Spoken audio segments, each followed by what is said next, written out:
Hey everybody, Rob KT7LMI. As you know, every ARES RACES member must participate in at least one public service event each year. So Frank, K8FB, John, KT7P, and I put together this training presentation to help you prepare for and participate in a public service event. Even if you've been an active participant in public service events for years, you just might find some new information in this presentation, so we encourage everybody to watch it. As we could not find a place to do this in person, we're trying a new format like what you might see on YouTube. Let us know what you think.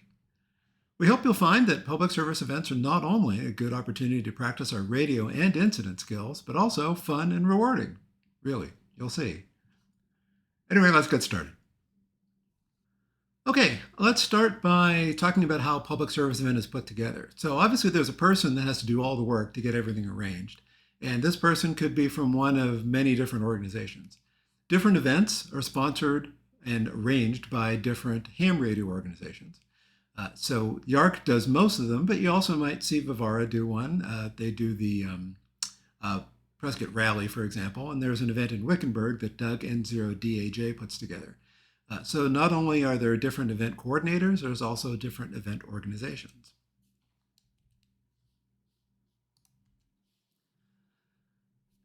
So let's talk about our objectives for a public service event. The primary thing we do is to ensure safety, and we do that through comprehensive radio communications. We help the participants, organizers, spectators, and others in the event area stay safe.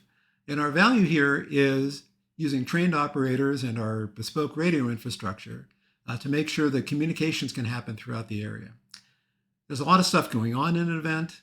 It's out in the middle of nowhere typically, where there's no fire stations or police, and a lot of different things can happen with the participants, in particular the fact that they're doing dangerous things like riding bikes up mountains, that kind of stuff. So having the ability to get in touch with somebody and have that person get in touch with someone who can help is basically the role we provide in ensuring safety. Now, we also use these events to help train ourselves to be better operators. So we want to treat this event just like an actual deployment. It's a controlled net where practical we use ICS forms. And even though ARES RACES is using this as a training event, keep in mind this is actually put together by YARC or Rivara or Doug, not ARES RACES. So we're using our participation in the event to train ourselves better, but we're not the sponsors. We also help to manage and mitigate event issues. So in order to do this, and this is going to come up a number of times in this presentation, we have to maintain event situational awareness, the big picture. The organizers and even you in your communication role rely on net control and our organization globally to maintain the big picture. What's happening?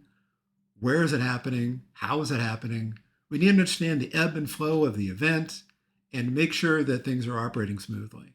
And if they aren't operating smoothly, we have to figure out what's going on and try to take action, or at least get in touch with somebody who can take action. So this means we're coordinating with the organizers, public safety agencies, other volunteers, you in your communication role. There's a lot of different moving parts. But the key thing is that all those moving parts add up to one big picture, and that's what we try to maintain at the net control station during the event. And as I mentioned before, at least one mandatory public service event for all ARES RACES members each year. Hopefully you'll want to do a lot more than that. So what are our specific responsibilities in a public service event? So obviously the first thing is consistent communications across the full scope of the event. This is especially true when we're in an area with no cell coverage or poor cell coverage, which is most of the events we do. So you can't really rely on someone being able to pick up a cell phone and call 911, especially if there's no cell service. So that's just one of the things we do. The organizers also don't know what's going on. So by having people at regular intervals, not just in the aid stations, but also in communication stations, we help to gather information that we then disseminate to the right person. So once again, that means maintaining that big picture of situational awareness. So we're using your feeds. And in order to do that, we have to be communicating with you in an accurate and timely way. If something happens, we need to know about it right away. And you've got to make sure that what you tell us is accurate. Make sure you vetted it. If you haven't, tell us that, just so that we know that the information might be subject to change. We use this information to keep the organizers informed, and we use it to respond to incidents. This could be an injury, could be a traffic issue where people aren't obeying the traffic controls, could be other safety concerns. In many events, we are the ones who dispatch the EMTs. So again, that need for accurate and timely communication. But generally, we supplement public safety responders. We aren't the public safety responders, and there's plenty of events where we aren't the ones dispatching EMTs, or they don't have dedicated EMTs. We also handle DNFs, a much more tactical thing, but important nevertheless. We will obviously be tracking those participants by their bib numbers. We'll get to that a little bit later. Also, we're arranging transportation if necessary. We're not doing it ourselves. We're just arranging with the organizers to get people out to where they need to be. We're tracking the event with support vehicle. We're using, let me say that again. We're using support vehicles in this, and we're also using APRS tracking, which you can see on the right side of the screen here. So this helps us to know where the vehicles are. So if we do have to evacuate someone or someone needs a ride, we know where the closest vehicle is, what direction they're going in, and we can dispatch the appropriate vehicle to the right event, or the right incident, rather. And then obviously our actual responsibilities vary by event. For some events, like the Whiskey Off-Road, we have a lot of responsibilities. For others, we're really just there tracking what's going on and keeping track of how people flow through the event. So it depends on the event, how large it is, what type it is, what our role is. But all that is explained in the event docs, which I will cover in a bit. So let's talk about what you need to do to get prepared. So first, before the event, there's a lot of planning that goes on. The event organizer is going to be signing people up a few months prior to the event. When you do sign up, let the organizers know if you have any conditions or issues. These could be physical. You may have some issues with the fact that there aren't toilet facilities available. So whatever it might be, let us know. We'll accommodate that as best we can. And then also let your advisor know if you have a high clearance 4x4 vehicle, as sometimes that's required to get to some of the stations that we have to staff. The organizer is normally going to be providing an event doc package a couple weeks prior to the event. We typically have been sending out in the past, PDFs and email, but more and more we're just pointing you to a cloud folder and asking you to download those files.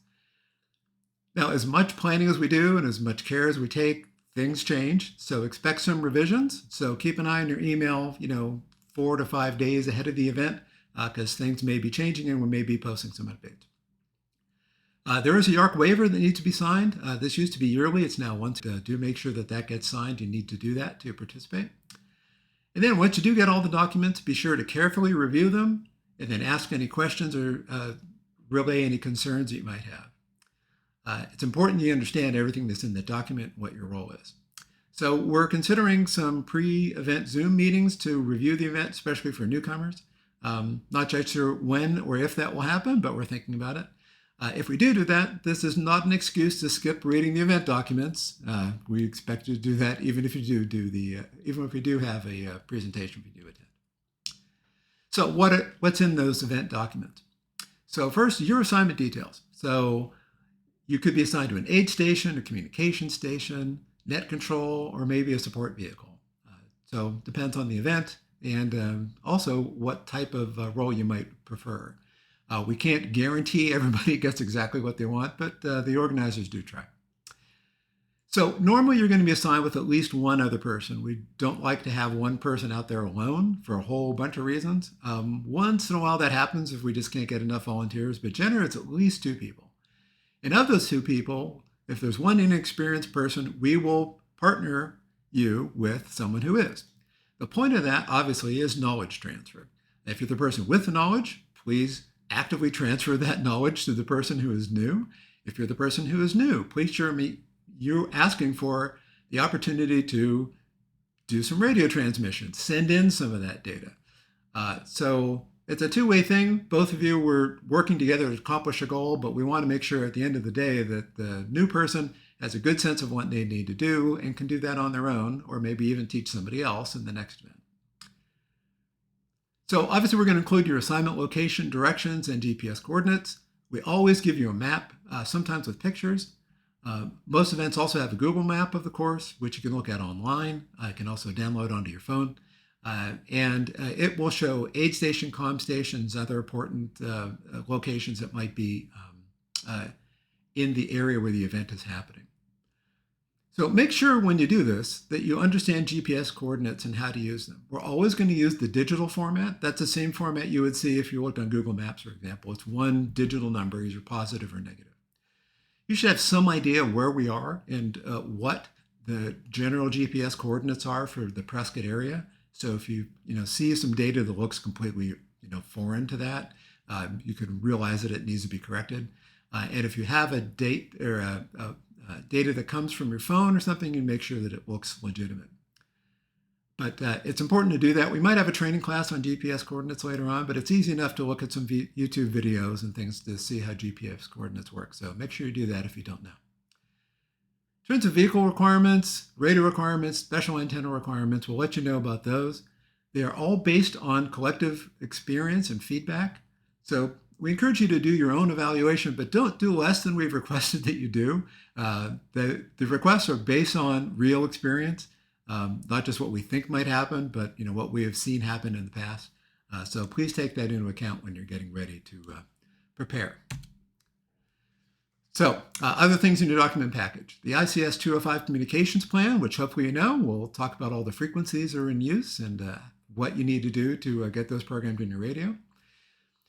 Of vital importance here is a protocol for reporting an emergency. Make sure you know this without having to look it up. It's always going to be one of two things. It's either we report or you report emergencies to net control, and then we relay them on to whoever is handling that, or you dial 911 directly. There are some events that have dedicated EMTs, and for most of those events, we are in communication with them and we dispatch them. So in the events where we don't have dedicated ones, typically you just dial 911. So every event is different, but this is always described in the event documents, and make sure you understand that, but again, without having to look it up.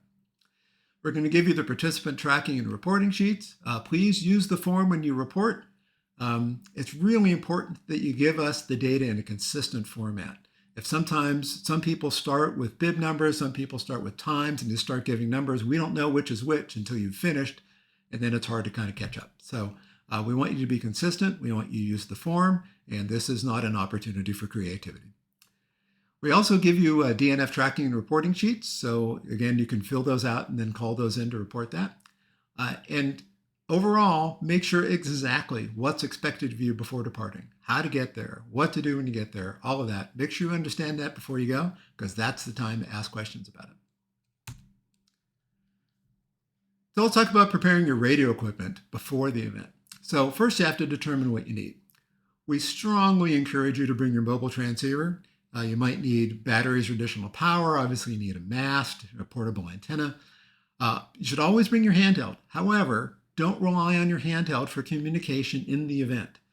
First of all, we want you to treat this like a deployment for an incident. If you're deployed to an incident, you wouldn't just run off with your HT. You'd bring, your radio go kit, your mobile transceiver, extra batteries, all that stuff. So do that for the public safety event, or public service event rather.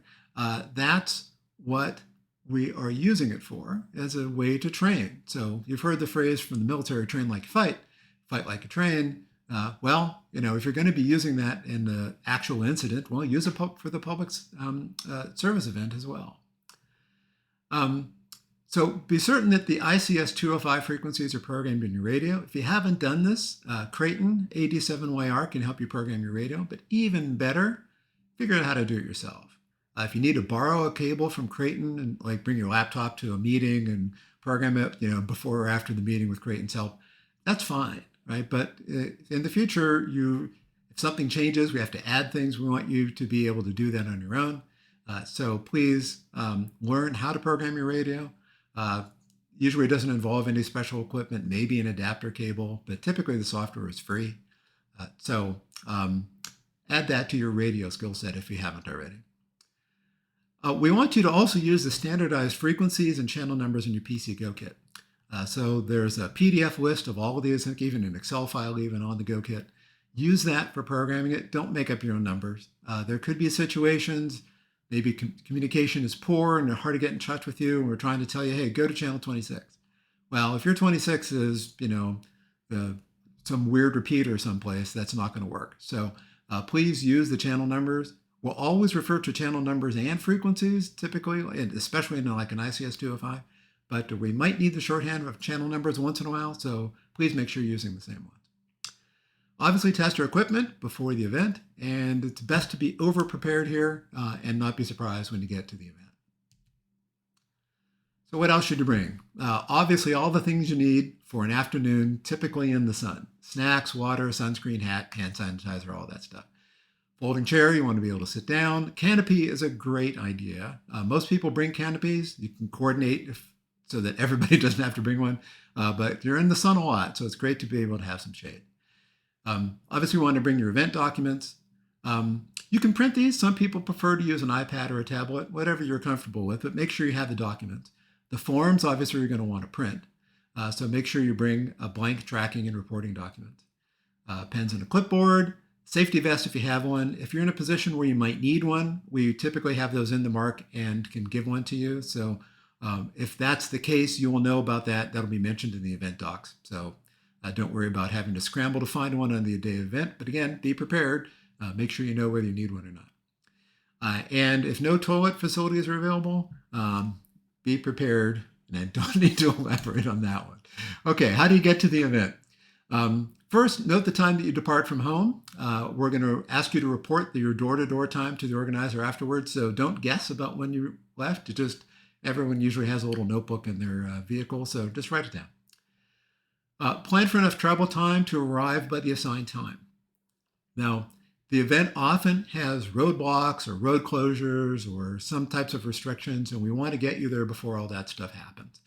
So we don't want you to get snarled up in that. And also, we don't want you to be impacted by whatever event traffic might be causing backups or something like that. So those times are set with those issues in mind. So even if you think, oh, I only need 15 minutes to get there, just leave it to the time that we suggest. Consider driving the location in advance if you're concerned about how to get there or the route or anything else. It's usually not that much of a problem to drive out to where you're going.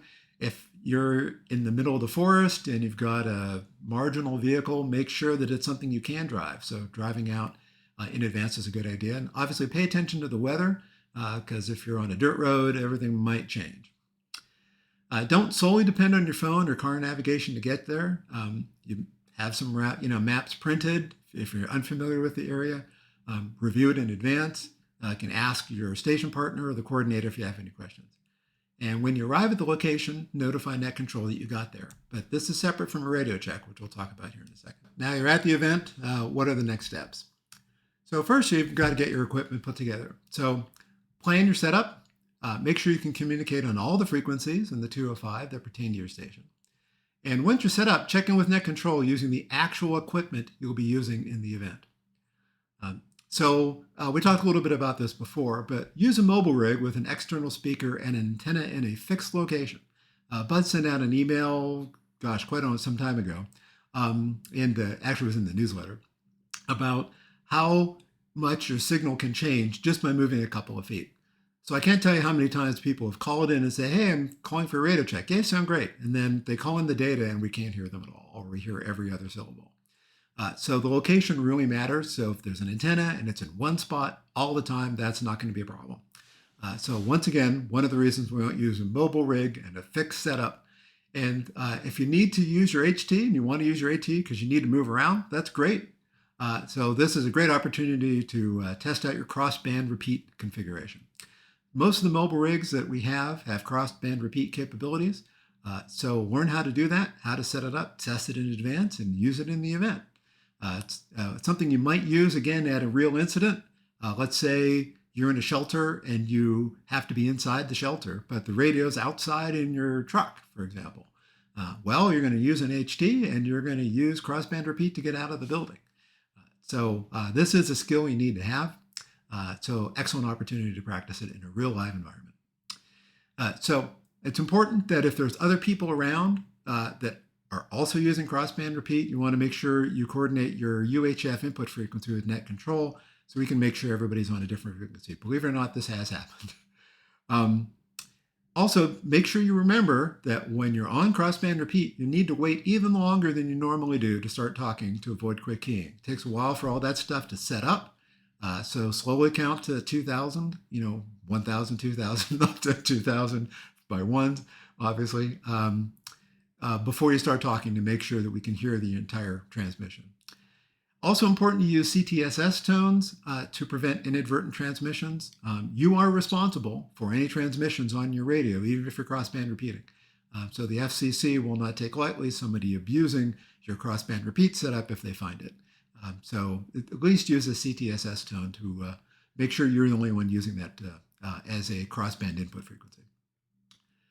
Obviously, you want to set this all up and test it before the event. So some events are very, have a very small area that we operate in, and we may just be using HTs, and we may even be using just simplex. So there are some places where an HT alone is fine. Again, we'll let you know that in the event documents. But in general, for most events, we want this to be a mobile rig and an HT via crossband repeat if we're using that.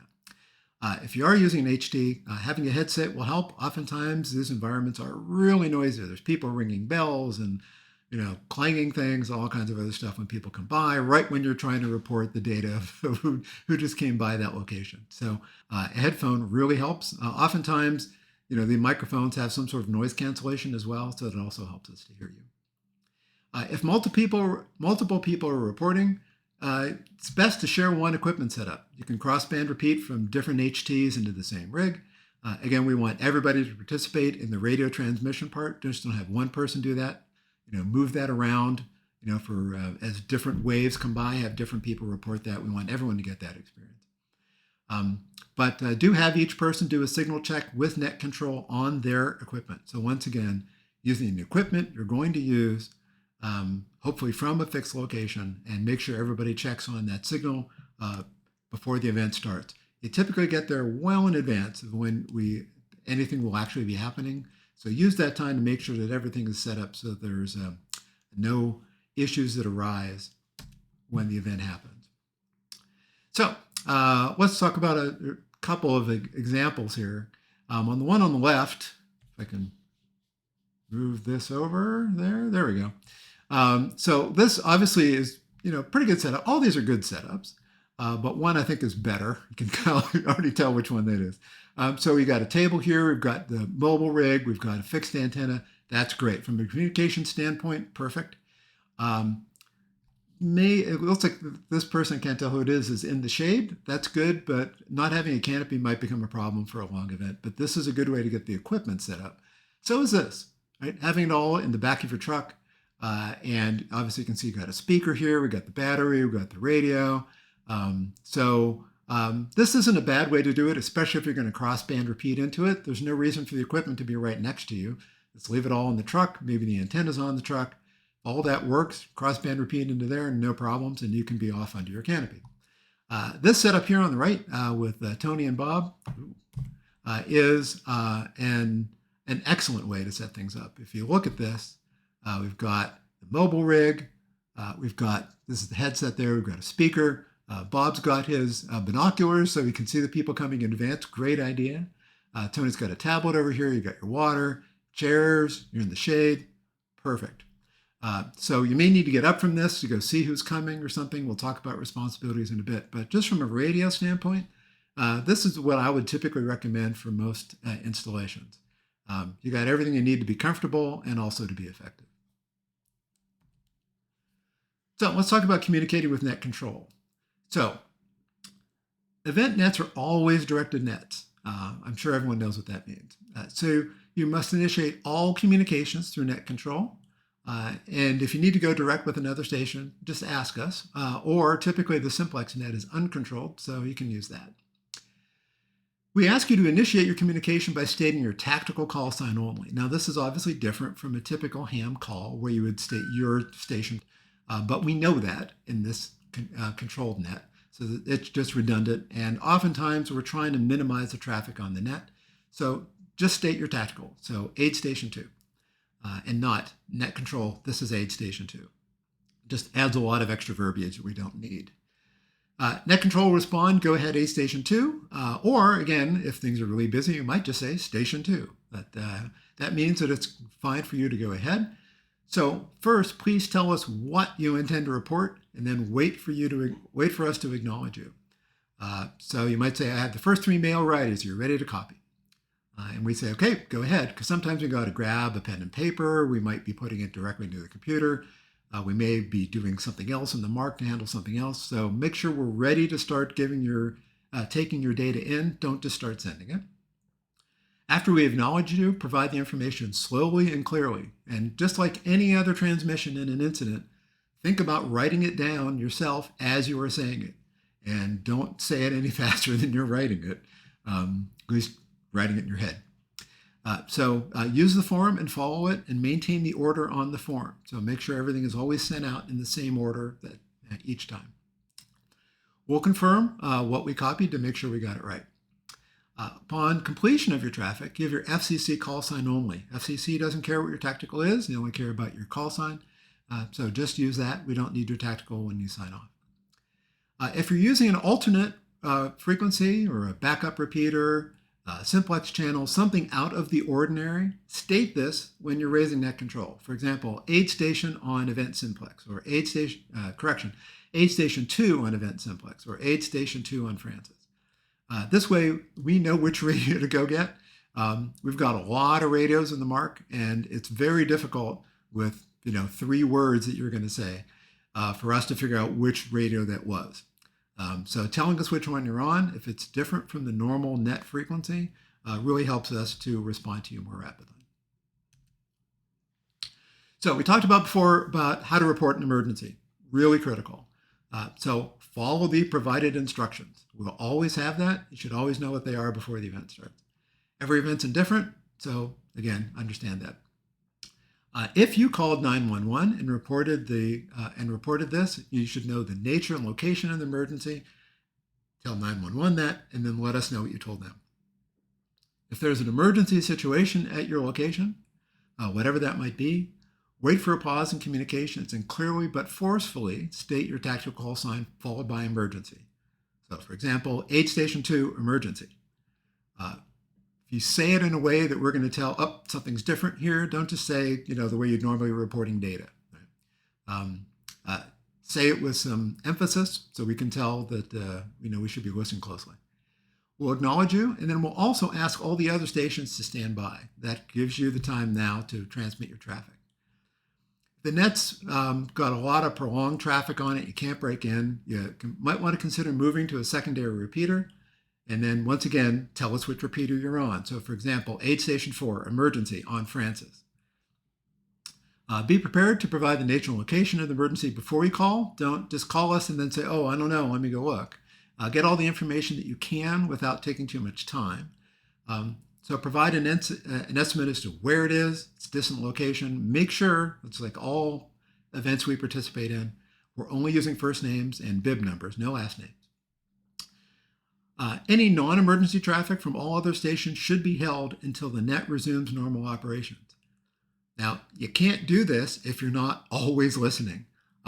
Every time that I can remember, we've had an emergency, somebody has broken in to tell us something we didn't need at the time. Hey, I have runners at aid station 4. We don't need to know that during an emergency, right? It just takes away time for people who do have emergency traffic from talking. So you need to be listening all the time. We'll talk more about this, so that you know when you shouldn't be talking because it's an emergency. So if you didn't hear that it was an emergency, you don't know that. So you got to be listening all the time. If your traffic involves an immediate need that's not an emergency, then you can say priority instead of emergency when you make that call to net control.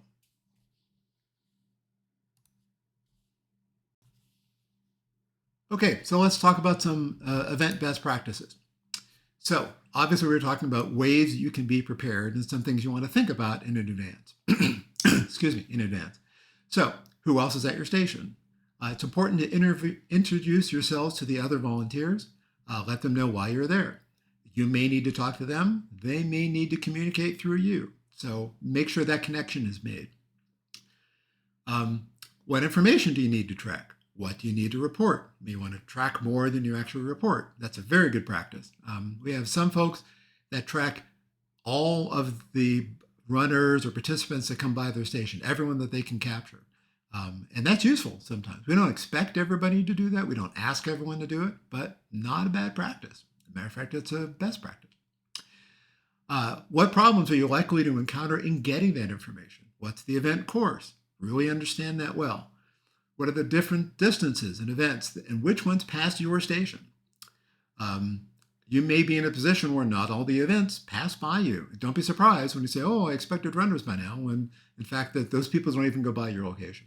So understand the flow for each event, because there's different paths that different events take, different distances. So make sure you understand that. Make sure you understand all the possible frequencies you might need. Don't be surprised if you have to go to an alternate repeater and you haven't programmed that into your radio. Understand all the forms that are needed and make sure you have those ready to be used. Make sure you know when you need to arrive and obviously when you should expect to leave. Know where all the other stations are located and determine which ones you can contact on Simplex. Are they close enough that you need to find out, hey, have you seen any runners yet? Well, you can just do that on Simplex without going through net control. So when you have everything set up, try contacting the other stations on Simplex and see who you can reach. Make sure you know where the course goes from your location, and in particular, where the next aid and water station is and how far it is. Pretty much guarantee you somebody's going to come by and ask you that question. You're standing there in a yellow bib or with radios, obviously looking official. People are going to come and ask you questions, assuming you're going to know. And now you may need to direct them to the aid people if there are aid people there, but you may just be at a comm station and there aren't any aid people. So knowing those things so you can help the participants is a good way to help the event proceed more smoothly. Understand how you are going to capture all the requested information, typically the bib numbers. That's a tough thing to do sometimes, so make sure you've got a plan for how you're going to do that. I'll talk about that some more in a bit here. How do you report the info to net control? We've covered that. And how do I handle emergency? We've covered that. Make sure you know. How do the participants transit the course? So they may come by twice. So you're prepared to capture them in both directions. How do I respond if I'm asked for information by spectators or participants? As we said before, if you can help them out, that's great. How do you get more supplies? So understand all of those things before this becomes an issue. So we talked before about maps and getting prepared. So here's an example of the Google online map and the one you can download to your phone for the Whiskey Off-Road. Probably the most complex course that we have. So as you can see here, there's different colors for different types of events and different tracks. So, not everybody is going to see every participant. The yellow one there is the 15 proof. That doesn't go far out into the forest. So it only covers a couple of our stations. But the 50, for example, goes all the way out, out to the west there. So very different tracks depending on what the event is, whether it's pros or amateurs, etc. So make sure you understand that before the event starts so you know what to expect. In this map, there's an icon for everything that's different. So you see a different icon. It's an orange tower for a comm station. It's a little thing with a water symbol on it in red for an aid station. So you can tell at a glance what's what just by looking at the icons. This one even has little helicopters for the emergency evacuation zones. In case something really bad happens, we need a helicopter evacuation. That way you can refer to the map to see where people need to be sent. And you may need to be sending them there. So again, that's good data to know. There are quick start instructions for how to use this and get it on your phone that are included in the event documents. So take a look at that. This is not only for you to use, but it's also for participants. So you may say, oh, hey, we're here and you're going up here to the next aid station. So that's also helpful if you need to pass some of this information on to other people. So we mentioned situational awareness before. So again, this is not just for NCS. Everybody needs to maintain situational awareness. Now, you may not need to do as much as we have to do in the net control station in the MARC, but you do need to know what's going on around you and generally what's happening during the event. So it's impossible to spot the unexpected if you don't know what to expect in the first place. So, be prepared. Pay attention to what's happening, focus on your station and the adjacent stations in particular, but also keep tabs on what's going on throughout the event. Sitting there and socializing with the other people there is fine and expected and makes, one of the things that makes the event fun. But don't let it distract you from being situationally aware. Should always be listening to what's going on in the radio. Even if it doesn't pertain to you, just kind of listen and absorb what's happening. You may need that information. And again, just like a real incident, right? You would be listening to other things that are happening and paying attention. And do that for this too.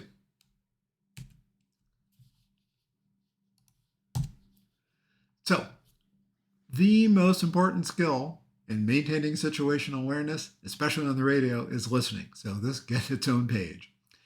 So listen to what the other stations are communicating. Pay attention. It might pertain to you. And it's your first priority for maintaining situational awareness. Listen to how the other stations communicate. Are they doing it properly? Could you do it better? Don't just realize this so you can tell them, hey, you can do this better. Apply that knowledge to yourself. If you think something can be done better, do it that way, right? Apply what you learn by listening to others to make yourself a better communicator. Understand when net control is busy. We may be doing something more important than your reported bib numbers. We try to be available to make sure we can get everybody when they want to talk, but sometimes we can't. We may have to ask you to stand by.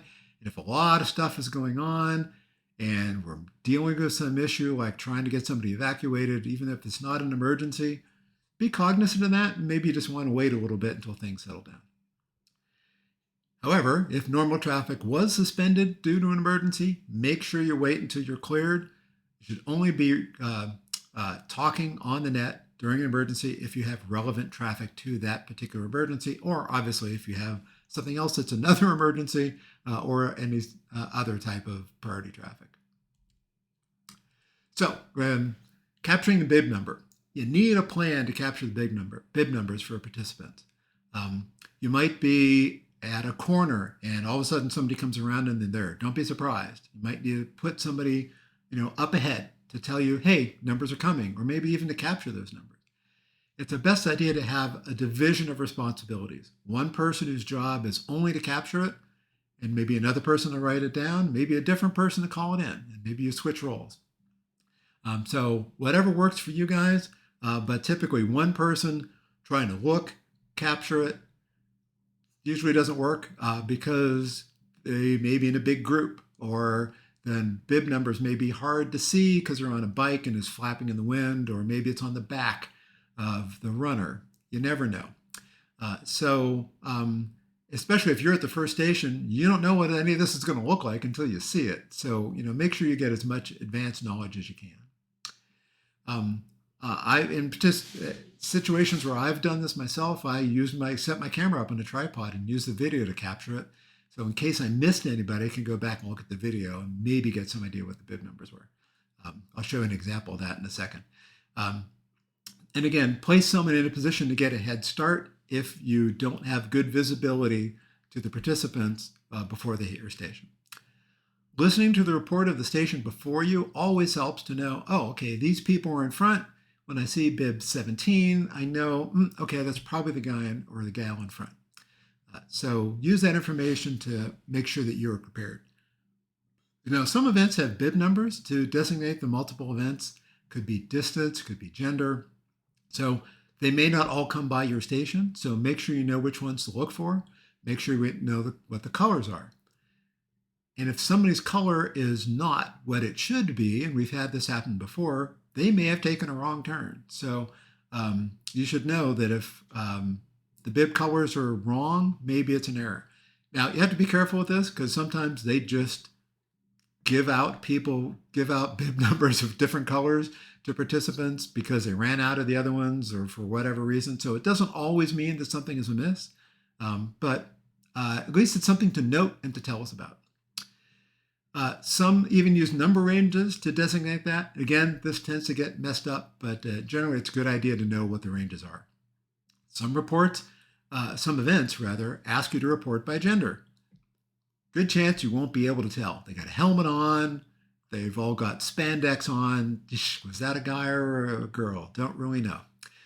So if you don't know, just tell us, hey, we don't know what it is. It was bib number 42, and they were, where they were when you give your report. That's usually not critical. They just kind of want to know that so they know who's in the lead, because they usually want to pass it on to the people who are back at the square, wherever. In particular, in front of big events, especially pro events like the Whiskey Off-Road, you're probably going to see people in practice runs. So when you see someone come by and they don't have a bib number on it, yeah, go ahead and tell us about that, but you should expect that to happen. Okay, so here's a video from a very long time ago with a demonstration of some of the points that he has talked about.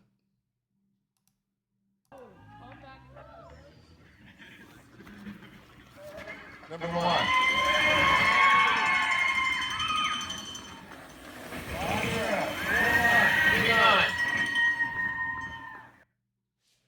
So as you can see in that video, I was calling the numbers out to Peter, who was writing that down.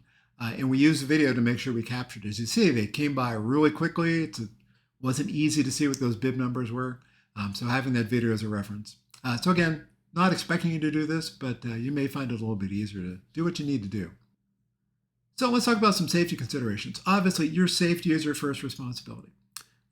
We're not going to ask you to do anything that you feel is uncomfortable or unsafe, but somebody else might ask you. So if there's something going on and someone has asked you to do something and you're uncomfortable, well, let us know. Again, we'll never force you to do something that you're uncomfortable doing. YARC has a standard liability insurance through ARRL that protects you if you're sued. I've been doing this for over 10 years. Never seen a situation where anybody is sued, but it's good to have that policy there just in case. Obviously, you have to provide your own medical and automobile insurance. That's not covered for you during this event. And you're not permitted to direct traffic unless somebody's life is in danger. Okay, closing down your station. So you want to record the bib numbers of the last participants. You should be listening to those reports from previous stations so you know kind of what's coming and who's at the end. It's not always consistent. Positions may change, but get the best picture you can. When you're aware that the last participants are heading your way, start maintaining a list. So when you think maybe there's more people coming, but you started writing it down early, you never know. Those may have been the last people and there was nobody else coming, and now you don't have to go back and do that from memory. When you're confident the last participant has passed, report the numbers and time to net control. Typically, you do that after the sweep has come by. Sometimes the sweep gets held up, and if you know that the same 3 people were at the last 2 previous stations and they just passed your station, pretty good idea that it was the end of the participants. But again, typically a sweep's going to come by and let you know that the last participant has passed your location. That is when you can call us and ask for permission to tear down your equipment and depart. Now, there are occasions where we may ask you to remain longer, even though all the participants have come by. So, for example, there's a section in the Whiskey Off-Road where people are heading uphill, and it's a pretty difficult climb. It's really steep, and it's kind of treacherous. If something happens, maybe, they get a flat tire or, they fall off the bike and something breaks, and they may need to walk back down. So if we find out that somebody's missing at the next station, they're going to be coming back to you. And if everybody's gone, there's no way that they can get in touch with anybody. So sometimes we do ask you to remain a little bit longer just to make sure that everybody on the course is safe and everybody has cleared through safely.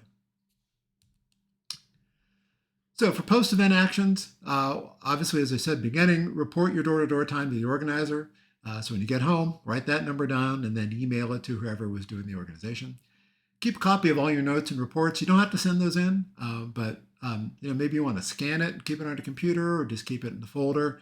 There are occasions where the organizers come back and ask for more information about when did bib number 66 come by, and we may call up and ask you to see if you have that in your notes. After the event, provide the event coordinator with any suggestions for improvement. This could be what we did, what other people, other stations were doing. It could be event overall, whatever you think is going to improve it and make it better. Every time we plan one of these, we try to do something better. Everything we know we can do better, we try to make constant improvements. So your input is pretty critical in making that happen. So let's cover a few terms in case they were unfamiliar to you. I mentioned the term sweep. That is a person that follows the last participant and they look for people who are left behind. So they try to keep track of who the end is and say, well, did all of those people make it to the next station? And they're looking off course for things. So that's a pretty important role. Most events have that. Every once in a while, they get caught up with handling something. So if there's an occasion where the sweep's not going to come by, then we'll let you know about that. The SAG stands for Support in Gear. This is the vehicle that has tools, water, first aid equipment, depends on the event. May also be providing rides for participants. Some events are big enough to have dedicated events just for rides for people, but oftentimes it's multiplexed. The rover is kind of like a sweep. It's just a non-participant who's going along with the flow, and they're just sort of checking and making sure that everything's working like it's supposed to. Big events typically have this, smaller ones don't. So they have a lot of freedom of movement to move around. They may also be a sweep. So if they come by and say, hey, I'm the sweep, and everyone's past your location, then you don't need to be looking for the actual sweep if there was one. The initials S/F obviously stand for start finish. Turnaround is the place where an out and back course reverses direction. Again, don't be surprised if it's an out and back. If it goes from one point to another, they're probably going to turn around and come back the other way. Maybe not everybody comes that way. So again, make sure you understand the course. EMS and EMT, you probably know already, emergency medical services technician. Sometimes they're dedicated to an event. Other times they're just volunteers from the police or fire that happen to be at the event. Depends on the event. But typically there's a way to get to them, even if it's just calling 911. An aid station is established by the organizers, provides food, water, basic first aid for participant, maybe tools and some repairs, depends. Typically it's staffed by other volunteers, but aid stations are also comm stations as well. But comm stations are not necessarily aid stations. So that brings up the point, well, are people going to be expecting water or fruit or energy drinks or something at a comm station? Now, the organizers have told them not to expect that. If you want to bring some water with you to hand out to people who are in really dire straits, that's up to you. A lot of people do that. They just stop by a Costco and pick up a pack of water and then just bring it to the event. That's great if you wanted to do that. It's a kind thing to do. But when people are briefed on this, they're told where the aid stations are and told not to expect aid anywhere else. But if you can do that, that's great. And then again, comm station is radio communication only, no aid provided. They may nevertheless ask you, hey, have you got some Band-Aids, or I fell off my bike and I've got thorns in my butt from a cactus, which has actually happened to me. Not me personally, but a rider telling me that. So some first aid kind of equipment is probably not a bad idea for you to have, just so you can help. So finally, thank you. Your participation is essential. We can't do this without you. We hope this is something that you find fun, enjoyable, a great day to spend out in the forest, make some new friends, and give back to your community. I've been doing this, as I said, for 10 years. I've always enjoyed the events that we do, and I look forward to them every year. So we hope that you'll find that these are things that you'll do not just to meet the requirement, but because you want to. So if you have any questions, please let any one of the three of us know. We're here to help you do a better job and be more effective and have more fun at these events by being prepared. So thanks again for your time. Reach us if you have any questions, and look forward to seeing you at the next event.